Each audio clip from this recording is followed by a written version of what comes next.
আজকে ভাত করেছি, নিত্যকার যেমন করতে হয় তেমন করেছি।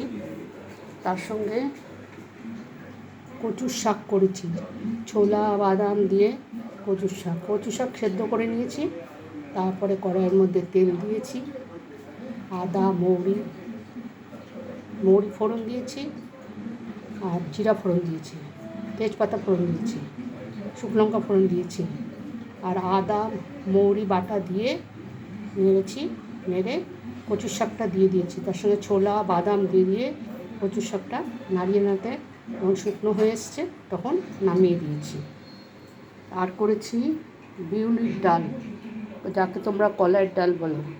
এই কলাইয়ের ডালটাও সেদ্ধ করে নিয়ে তেলের মধ্যে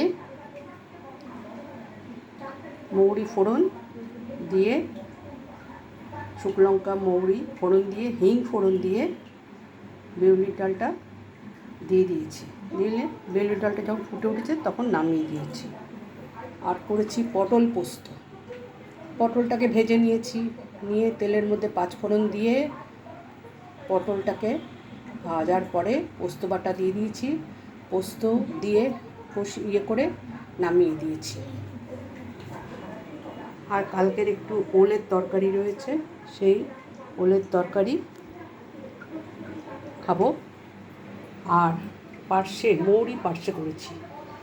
পার্শে মাছগুলোকে ভেজে নিয়ে আর কড়াইয়ের মধ্যে মৌরি ফোড়ন দিয়ে একটু জিরে ফোড়ন দিয়েছি, দিয়ে আদা আর মৌরি একসঙ্গে করে নিয়ে এটাকে তেলের মধ্যে দিয়েছি। দিয়ে নাড়াতে তেল বেরিয়েছে, তো টমেটো বাটা দিয়েছি।